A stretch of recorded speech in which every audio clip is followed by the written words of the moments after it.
Hello everyone, welcome to my YouTube channel. আজি তোমালোকৰ class 12 ৰ অনলি 2 পইণ্ট শিকাই দিম 2.1 ৰ 8 নম্বৰ কোৱেশ্চনটো শিকাই দিম যেহেতু আগৰ ভিডিওটোত 7 6 5 বুলি শিকাই দি আছে তো আমাৰ 8 নম্বৰ কোৱেশ্চনটো কি আছে cot inverse √3 দি আছে cot inverse √3 তো নিয়মটো কি ধৰি ল'ব লাগে যে let y ইকুৱেল কিমান cot inverse √3 তো ইনভাৰ্স লিখা আনিলে কি হ'ব cot y ইকুৱেল কি থাকিব √3 মনত আছে না cot থাকিলে cotৰ মান টেবল sin থাকিলে sin तो cot y इक्वल cot किमान डिग्री मान √3 হয় মনত কৰা তো sin a tan 60 ডিগ্রি মান কিমান √3 তাহলে এই কি মান হবে 30 ডিগ্রি মান tan 30 তাহলে কি হবে π/6 তো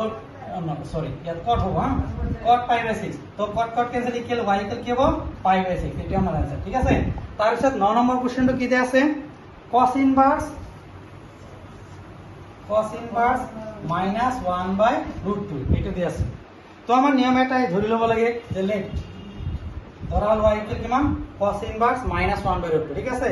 তো ইনভার্সটি ভালো হলে কি হবে cos y ইকুয়াল কি -1/√2 ঠিক আছে তো মনোযোগ দিয়া তো cos থাকিলে cos এর মানটি উল্টা লাগে তো cos কিমান ডিগ্রি মান 1/√2 π/4 মনত আছে না মানে 45 ডিগ্রি তাহলে কি হবে মাইনাস cos অফ π/4 ঠিক আছে তো cos অফ কি হবে মাইনাস কোন সূত্রত মাইনাস থাকে মনোযোগ দেয়া এটা সূত্র আছে ASTC all positive sin cosec tan cot আর কি cosec তো cos কোন সূত্রত ঋণাত্মক হবে 2 নম্বর সূত্র ঠিক আছে তাহলে এই হবে কি হবে cos অফ π মাইনাস π/4 ঠিক আছে তো কি হবে cos of y equal cos of তো কমন লে কি হবে 3 π/4 তো cos cos ক্যান্সেল তাহলে y ইকুয়াল কি হবে 3 π/4 ঠিক আছে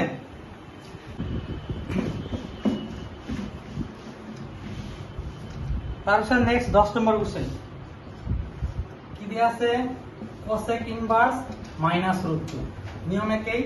তো একটু তোমালে গলত করিবা ঠিক আছে এটা সময় তারপর নেক্সট কোশ্চেন 11 নম্বর 2 কি দিয়া আছে tan inverse 1 plus cos inverse -1/2 plus sin inverse -1/2 ঠিক আছে মনোযোগ দিন tan ইনভার্স tan কিমান ডিগ্রি মান 1 tan π/4 ঠিক আছে প্লাস cos ইনভার্স তো cos ইয়াত কি আছে হাফ আছে মনোযোগ দেন sin 30 ডিগ্রি মান হাফ তাহলে cos কিমান হবে 60 তো মাইনাস cos অফ কি হবে cos 60 হয় না তাহলে কি হবে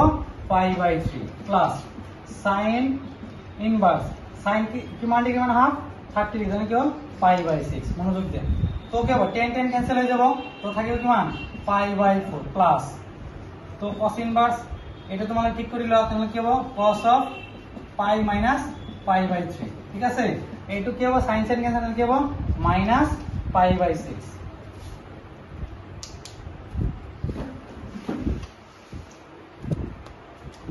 ইয়াত হবে π/4 প্লাস cos এর ক্যান্সেল ইয়াত কি হবে 2π/3 মাইনাস π/6 এলসিএম লো ভাগাবো লো কেমন হবে 4 3 6 2 2 বার 3 না যায় 3 না যায় 6 কে বড় 3 বার 3 দিয়ে হরণ করা 1 1 তো 2 3 6 6 দ্বিগুণ 12 তো লসাগু কেমন হবে 12 4 দিয়ে 12 কে 3 বার 3 লাগা পাই 3 পাই 3 দিয়ে 12 4 বার 4 দ্বিগুণ 8 পাই মাইনাস 6 দিয়ে কি হবে 2 বার তাহলে কি হবে 2 পাই তো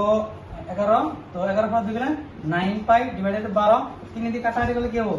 3 বার 4 বার তাহলে কি হবে 3 π/4 ঠিক আছে তো এতে মনোযোগ দিয়া আর বাকি বিলাক তোমরা ঘৰত কৰিবা তো বেস্ট অফ লাক